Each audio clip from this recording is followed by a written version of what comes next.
नमस्कार। एक बार फिर से आप सभी का स्वागत है वंदना की हिंदी संस्कृत क्लासेस में। आज मैं आप सभी के समक्ष फिर से एक बार संस्कृत भाषा का एक बहुत ही महत्वपूर्ण विषय लेकर उपस्थित हुई और ये विषय है प्रश्न निर्माण। जी हाँ, अभी भी बहुत से ऐसे बच्चे हैं जो प्रश्न निर्माण करते समय अक्सर कंफ्यूज रहते हैं कि हम कैसे प्रश्नवाचक शब्दों का यूज करें। बहुत सिंपल लैंग्वेज में मेरी हमेशा कोशिश रहती है कि मैं आपको ये समझा पाऊँ। बिल्कुल आप ही के लेवल पर उतरकर मैं आप सभी के प्रॉब्लम्स का समाधान ढूंढने की कोशिश करती हूँ, उन्हें सॉल्व करने की कोशिश करती हूँ। तो आज प्रश्न निर्माण कैसे करते हैं ये मैं आपको बताने वाली हूँ। तो बस ध्यान से सुनिए और सुनकर समझने का प्रयत्न कीजिए। मुझे आशा है कि इस 5-10 मिनट के वीडियो में आप सिंपल सेंटेंसेस का प्रश्न निर्माण करना सीख जाएंगे। तो चलिए शुरू करते हैं हम आज का ये वीडियो। तो सबसे पहले प्रश्न निर्माण, प्रश्न शब्द से ही हमें पता चल रहा है कि हमें प्रश्नवाचक शब्दों का ज्ञान होना आवश्यक है। और प्रश्नवाचक जो प्रश्न पूछने के लिए शब्द रूप यूज किए जाते हैं वो होते हैं किम शब्द रूप। और किम शब्द रूप का भी पुल्लिंग पूरा सातों विभक्ति का रूप, स्त्रीलिंग सातों विभक्ति का रूप और नपुंसकलिंग। नपुंसकलिंग का रूप याद करने की बिल्कुल आवश्यकता नहीं है क्योंकि इसके रूप तृतीय विभक्ति ऑनवर्ड्स पुल्लिंग जैसे ही चलते हैं। और इससे पहले की जो 2 विभक्तियां होती है नपुंसकलिंग में, उसमें मा ए आनी लगा देंगे आप। जो आपका शब्द रूप है किम, उसमें मा ए आनी लगा देंगे तो आपका रूप तैयार हो जाएगा। जैसे कि इसका किम शब्द रूप है तो नपुंसकलिंग का मैं बता रही हूँ। किम शब्द रूप का प्रथमा विभक्ति एक वचन में और द्वितीय विभक्ति एक वचन में किम ही रहने वाला है। और ए और आनी, माँ को हटाकर अगर आप क के ऊपर ए लगा देंगे तो द्वितीय विभक्ति द्विवचन बन जाएगा। और अगर आनी लगा देंगे का के ऊपर तो बहुवचन का रूप बन जाएंगे। तो आपको सिर्फ किम के कानी ये 3 वर्ड याद रखने हैं। बाकी सब पुल्लिंग का रूप याद करना आपको मैंने सिखा दिया था पहले के वीडियोस में कि बालक शब्द रूप के आधार पर आप कैसे किम शब्द रूप बना सकते हैं पुल्लिंग में, और लता शब्द रूप के आधार पर आप कैसे किम के स्त्रीलिंग रूप बना सकते हैं, ये आप पहले भी सीख चुके हैं। तो चलिए अभी हम फिलहाल प्रश्न निर्माण की तरफ चलते हैं। तो जैसा कि मैंने आपको बताया कि 3 लिंगों के रूप आपको याद होने चाहिए और 3 लिंगों को ही आपको रिप्लेस करना है। अगर सेंटेंस को ध्यान से देखिए, सेंटेंस में जो अंडरलाइन वाला वर्ड होता है जिसका आपको प्रश्न बनाना है, सिर्फ और सिर्फ उस वर्ड पर फोकस कीजिए। बालकः पठति, बहुत सिंपल शब्दों से लेकर मैं चल रही हूँ। तो बालकः पठति, बालक और विसर्ग, ठीक है, शब्द के डायरेक्ट बाद विसर्ग। तो आपको क्या करना है, बालक के बाद अगर विसर्ग है आपको देखते ही पहचान में आ जाएगा। पहचान में पहले भी बता चुकी हूँ कि ये पुल्लिंग शब्द है। बालक, वैसे भी हम कहते हैं बालक जाता है तो पुल्लिंग ही इसको आप समझ जाते हैं। तो बालक शब्द रूप के डायरेक्ट बाद अगर विसर्ग लगा हो तो वो एक वचन का शब्द होता है। और पुल्लिंग में क शब्द आप लेकर चलोगे सिंबॉलिक रूप में, का के डायरेक्ट बाद विसर्ग लगा दोगे तो वो पुल्लिंग एक वचन का रूप बन जाएगा।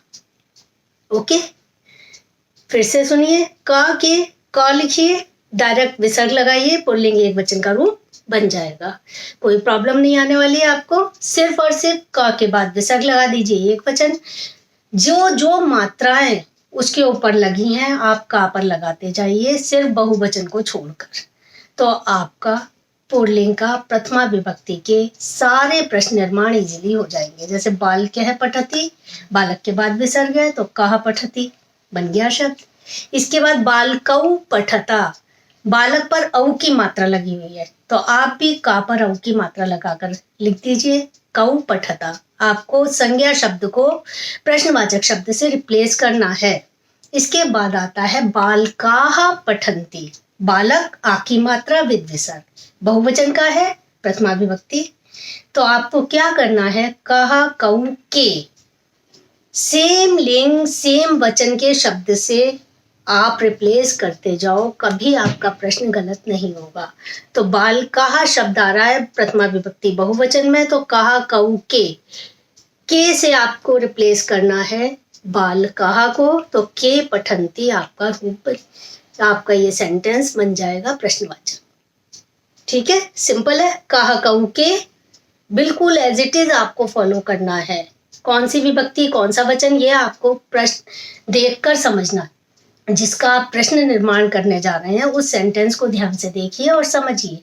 अगर हम कहते हैं लता पठती, लता, अब यहाँ लता शब्द में कोई विसर्ग नहीं है, सिंपल आ की मात्रा आपको दिखाई दे रही है, लता। और लता बेसिकली नेम होता है किसी बच्ची का, किसी लड़की का। लता, रमा, आ की मात्रा वाले जितने भी शब्द हैं वो स्त्रीलिंग के हैं मोस्टली, 99%।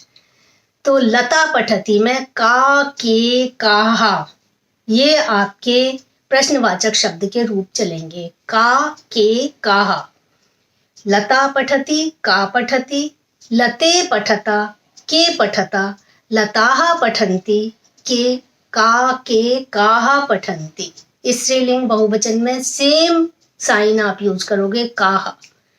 का, के, काहा, काहा पठन्ति। आई थिंक आपको आ गया होगा प्रथमा विभक्ति का। और अगर आप देखिए यहाँ जैसे कि आपको दिखाई दे रहा है, इसमें अगर हम एक लेडी को लेते हैं, सा तिष्ठति, तो आप लिखोगे का तिष्ठति।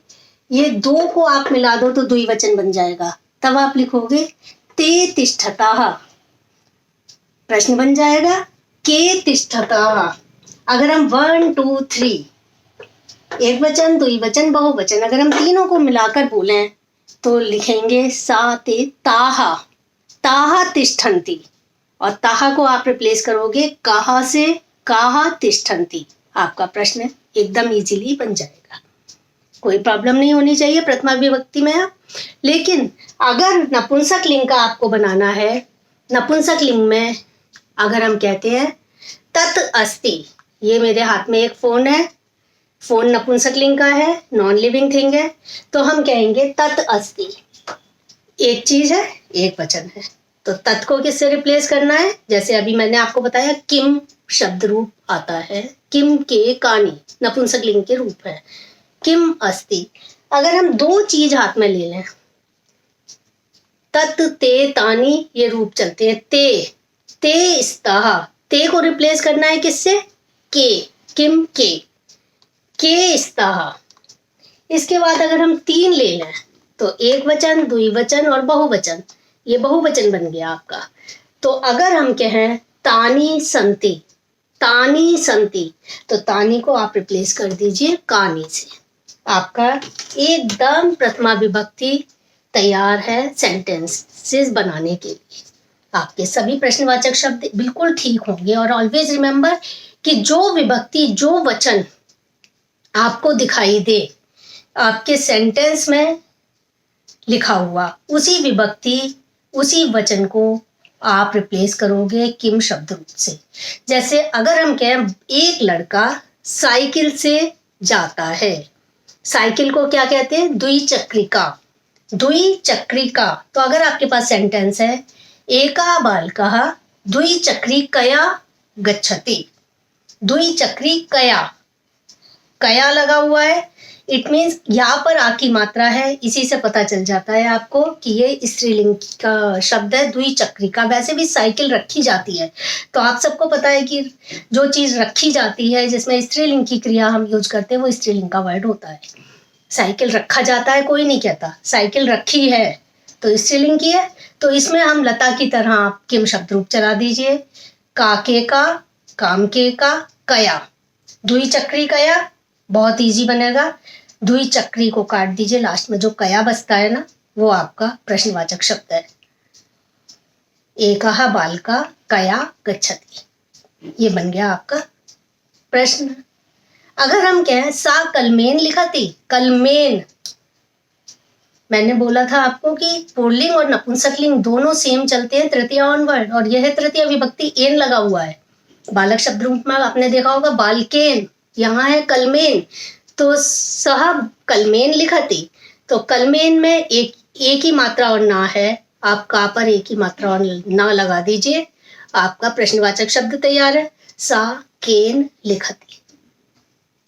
सिर्फ और सिर्फ आपको ध्यान देना है उस वर्ड पर जिसको आपको रिप्लेस करना है प्रश्नवाचक शब्द से। आई थिंक आप सभी को प्रश्न निर्माण करना आ गया होगा। अगर आ गया है तो प्लीज़ इस वीडियो को लाइक कीजिए, सब्सक्राइब कीजिए मेरा चैनल और शेयर कीजिए। अगर आप किसी को शेयर करना चाहते हैं, वैसे भी एग्ज़ाम्स आ रहे हैं या कुछ लोगों के चल भी रहे हैं, तो ज़रा ध्यान से पढ़ाई कीजिए। आप सभी को good luck. Thank you. Bye bye.